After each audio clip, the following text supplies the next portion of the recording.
जीना यहाँ मरना यहाँ, इसके सिवा जाना कहाँ। साल 1976 जब मुकेश इस दुनिया को अलविदा कह गए तो राज कपूर साहब ने कहा था कि ऐसा लगता है जैसे मेरी आवाज़ चली गई।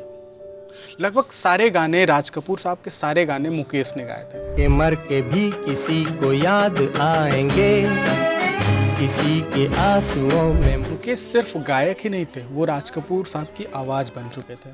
उन्होंने राज कपूर साहब के लिए 110 से भी ज़्यादा सुपरहिट गाने गा चुके थे। जाने कहाँ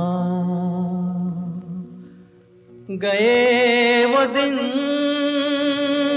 एक चौंकाने वाला किस्सा, राज कपूर साहब के ऊपर एक फिल्माया हुआ गाना प्यार हुआ इकरार हुआ, जो बहुत ही आइकॉनिक सॉन्ग है। आपको पता है इस गाने को गाया है मन्ना डे ने। और हम जब कभी भी इस गाने को सुनते हैं तो ऐसा लगता है, राज कपूर साहब के फेस में ऐसा लगता है कि वो गाना मुकेश की आवाज़ है, लेकिन नहीं, वो गाना मन्ना डे ने गाया था। प्यार हुआ इकरार। और इसके पीछे भी एक छोटी सी स्टोरी है। एक टाइम पे ऐसा हुआ कि मुकेश जी पे एक्टिंग का भूत सवार हुआ, तो वो सिंगिंग से हट के वो एक्टिंग लाइन में अपना कैरियर बनाना शुरू कर दिए।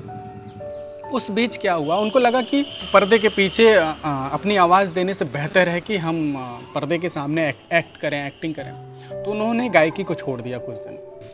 अब संगीतकार शंकर जयकिशन और राज कपूर के सामने समस्या ये थी कि अब ये गाना गाएगा कौन, क्योंकि मोस्टली राज कपूर साहब की आवाज़ के लिए ही मुकेश जी गाना गाया करते थे।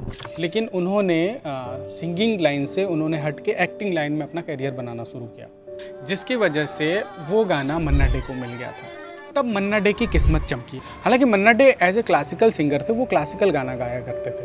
प्यार हुआ इकरार हुआ, जब मन्ना डे ने ये गाना गाया तो उस टाइम वो गाना इतना पॉपुलर हुआ कि उस ज़माने में वो इश्क एंथम बन गया। और मन्ना डे की आवाज़ हर उस दिल पे छा गया जो म्यूज़िक से प्यार किया करते थे। साल 1956 1956 फिल्म चोरी चोरी। दिल देकर ही दिल ले लिया है, इस बड़े ज्ञानी ध्यानी को बुलाओ। फिर एक राज कपूर साहब के लिए एक गाना रिकॉर्ड किया जा रहा था और वहाँ पे स्टूडियो में प्रॉपर तरीके से म्यूज़िक डायरेक्टर तैयार थे उस गाने की रिकॉर्डिंग के लिए, लेकिन ऐन वक्त पे प्रोड्यूसर ने रिकॉर्डिंग को कैंसिल कर दिया।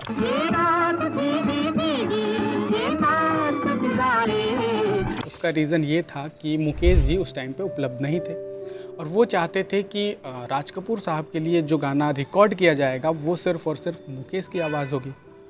अब एक ऑप्शन बचा उसके बाद कि क्यों ना इस गाने को मन्ना डे की आवाज़ में रिकॉर्ड किया जाए, लेकिन प्रोड्यूसर इस चीज़ से साफ इनकार कर दिए। फिर राज कपूर साहब ने प्रोड्यूसर को मनाया कि नहीं, इस गाने को मन्ना डे की आवाज़ में रिकॉर्ड किया जाए।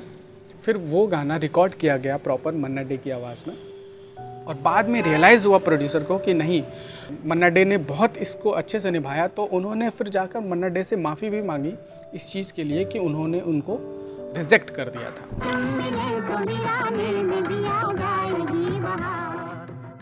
मन्ना डे सिर्फ एक गायक नहीं थे, वो एक महान कलाकार थे।